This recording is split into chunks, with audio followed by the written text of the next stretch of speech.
Assalamualaikum warahmatullahi wabarakatuh. Perkenalkan, nama saya Sofia Khofifah dengan NIM 22105142200007 dari Program Studi Agribisnis. Di sini saya akan melakukan kegiatan penyuluhan kepada warga sekitar mengenai cara meningkatkan nilai jual produk hasil pertanian untuk memenuhi tugas mata kuliah Bahasa Indonesia dengan dosen pengampu Ibu Suparti MPD. Assalamualaikum warahmatullahi wabarakatuh. Halo ibu-ibu, bagaimana kabarnya hari ini? Waalaikumsalam warahmatullahi wabarakatuh. Alhamdulillah baik. Sebelum memulai materi, izinkan saya memperkenalkan diri. Perkenalkan, nama saya Sofia Khofifah, mahasiswi dari Universitas Lambung Mangkurat. Di sini saya akan melakukan penyuluhan mengenai cara meningkatkan nilai jual produk hasil pertanian singkong. Sebelumnya, saya ingin mengucapkan terima kasih kepada ibu-ibu yang telah meluangkan waktunya untuk berhadir pada kegiatan kali ini. Nah, sekarang kita akan memasuki sesi materi. Di sini saya akan menjelaskan apa tujuan meningkatkan nilai jual produk hasil pertanian singkong. Jadi, tujuannya adalah untuk meningkatkan penghasilan para petani singkong. Kenapa? Karena kebanyakan para petani singkong langsung menjual produk hasil pertanian singkong dalam keadaan mentah. Dan harga jualnya termasuk relatif murah. Betul kan ibu-ibu? Betul. Betul. Oleh karena itu, kita memerlukan suatu hal yang namanya inovasi.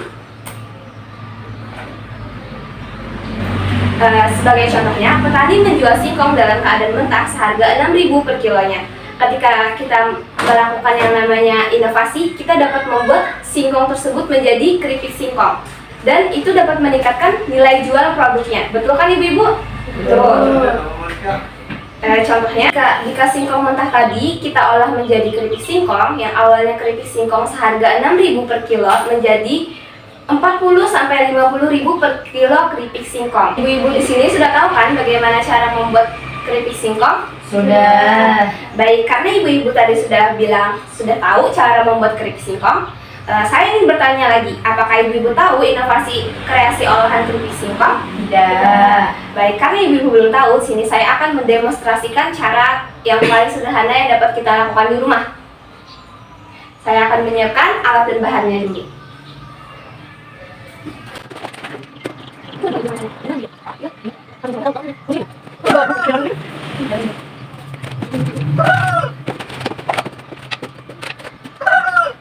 Nah, alat dan bahannya, yang pertama kita memerlukan keripik singkong sebagai bahan dasarnya.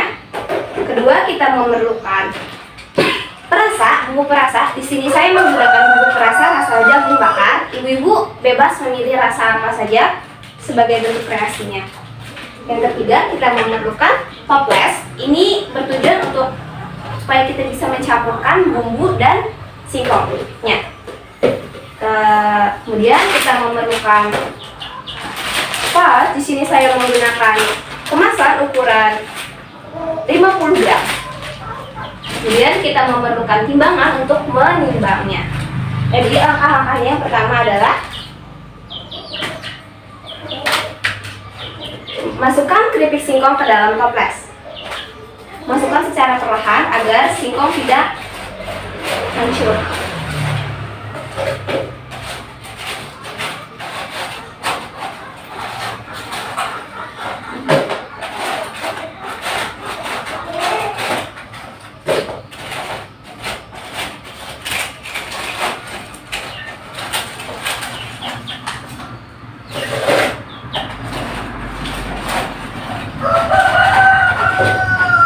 Setelah dimasukkan, kita masukkan bumbu perasa.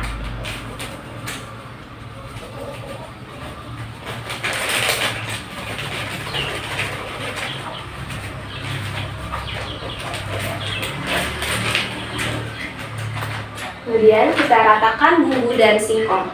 Di sini saya menggunakan cara diguncang. Guncangnya secara perlahan aja agar singkong tidak hancur.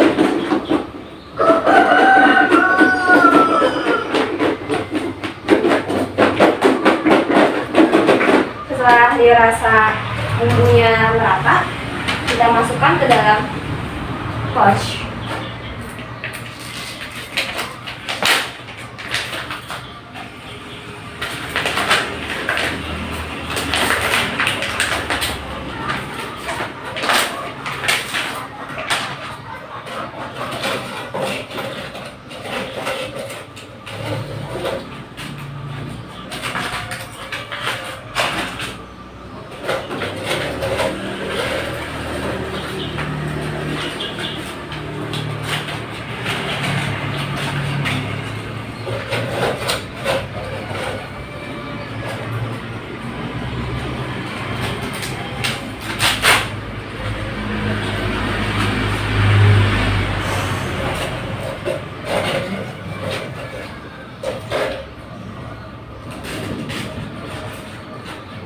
Setelah itu jangan lupa kita timbang.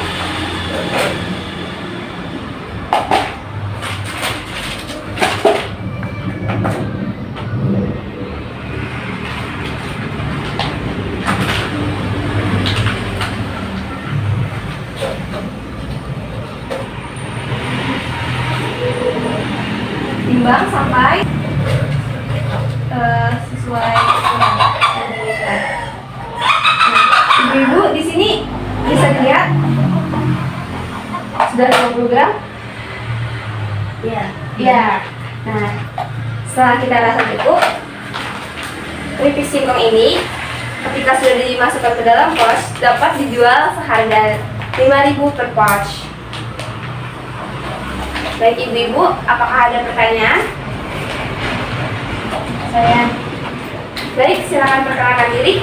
Perkenalkan, nama saya Hanifah. Saya ingin bertanya, apakah ada inovasi lagi selain keripik singkong berbagai rasa? Baik, terima kasih untuk pertanyaannya Ibu Hanifah. Apakah ada inovasi lain selain keripik singkong berbagai rasa? Sebenarnya ada banyak sekali inovasi yang dapat kita buat selain dari ini, keripik singkong berbagai rasa. Karena singkong itu tuh termasuk bahan yang dapat mudah kita temukan dan mudah dikreasikan. Saya akan memberikan contohnya di laptop saya. Sebentar.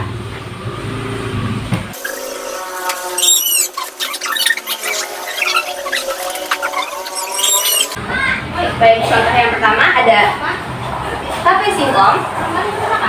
Yang kedua, keripik singkong lumer, bolu singkong, dan masih banyak lagi. Karena singkong tadi itu termasuk bahan yang mudah ditemukan dan mudah dikreasikan. Baik, apakah ada pertanyaan lagi? Baik, silakan perkenalkan diri. Nama saya Putri. Pertanyaan saya, kenapa kita harus mengolah produk hasil pertanian? Baik, terima kasih pertanyaan untuk Ibu Putri. Kenapa kita harus mengolah produk hasil pertanian singkong? Alasannya karena untuk meningkatkan produk hasil pertanian singkong, selain untuk meningkatkan nilai jualnya, agar ketahanan singkong itu bertahan lama. Apabila singkong dijual dalam keadaan mentah, daya tahan itu sekitar 5-10 hari akan membusuk. Sedangkan kalau kita membuatnya menjadi berbagai olahan, maka daya tahan singkong akan lebih lambat membusuk. Betul kan ibu-ibu? Betul. Contohnya pada keripik singkong. Keripik singkong apabila kita sudah olah, ini dapat bertahan lebih dari sebulan. Betul kan? Apabila disimpan dalam keadaan kedap udara, maka daya tahannya akan lebih bertahan lama. Baik ibu-ibu, apakah ada pertanyaan lagi? Tidak. Baiklah, jika tidak ada pertanyaan lagi, saya akan mengakhiri sesi penyuluhan kali ini. Terima kasih kepada ibu-ibu yang telah bersedia meluangkan waktunya mengikuti acara penyuluhan ini. Saya mohon maaf apabila dalam penyuluhan kali ini saya masih banyak kekurangan. Wabillahi taufiq wal hidayah. Wassalamualaikum warahmatullahi wabarakatuh. Waalaikumsalam warahmatullahi wabarakatuh.